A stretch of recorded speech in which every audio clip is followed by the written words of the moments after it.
5 to 7 minutes, just like David said. Speech number 5. This speech entitled, Please Don't Talk to Me. You know, flying on a commercial airplane can be painful, especially if you're running late. Get stopped in security or have flight delays. And once you're on the plane, this pain can still continue. Tonight, Chris will be sharing his solution for one of his frequent flying irritations. You might even want to try this technique after you hear about it. Here's Chris with his speech, Please Don't Talk to Me.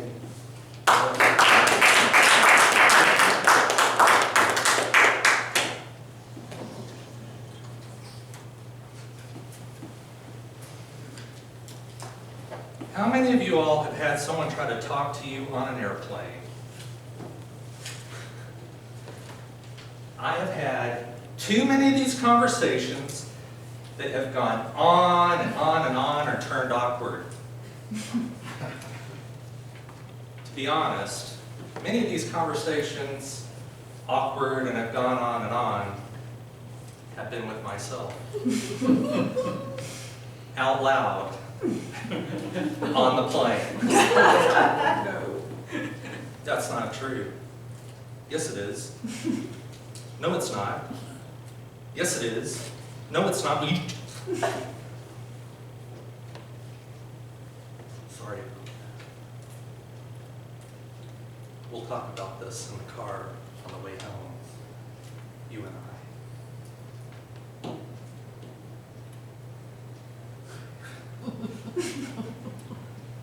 My psychiatrist and I are working through these issues. Now, when it comes to actually talking to someone, a real person on a plane, I have a tool that I use. A tool that screams, "Don't talk to me." Toastmasters. Let me tell you how I use them. I like to be one of the first people on the plane. Why? Because then I can keep an eye on that entrance to the main cabin. That person looks like they're going to be talkative. That person looks like they're not. He looks like he could talk to me. She looks like she could too. I get myself so worked up because I don't want anybody talking to me on the airplane. I use these magazines to help me. I try to be not obvious or anything, but I try to keep an eye on everybody. And if someone, I think, may try to sit next to me, this is what I do.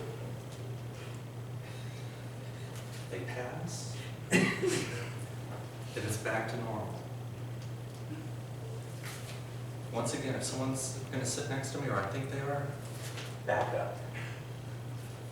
Now, I've had to start wearing glasses during these flights because of paper cuts on my eyelids and my eyes. If you think a paper cut on your hand hurts, try them on your eyes and eyelids. And I've frosted about 3 or 4 pairs of these glasses just raising these things up. So that's one drawback. As well, I have received a few looks from people entering the plane and the flight staff, but I know why. They look at these Toastmaster magazines and realize they have been missing out on this great organization. And I'm glad that I'm able to represent this great organization on the plane and offer free advertising to Toastmasters. Some people have asked, well, what do you do with the magazines during the flight? These babies stay up the entire flight. I don't care if it's a 4-hour flight or an 8-hour flight. Well, Chris, doesn't your arms get tired?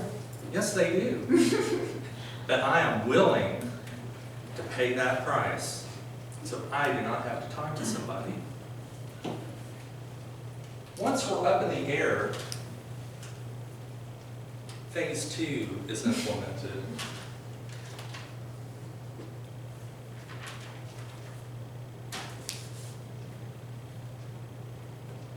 I want to see what's going on during the flight. I don't necessarily want to sit behind that magazine the whole time and not be able to get a clear view of what is going on this airplane. But I still do not want to talk to anybody. Therefore, I have come up with a peek door. It's almost like one that you might find on a cuckoo clock. To have fun on the plane. Sometimes I'll go, cuckoo.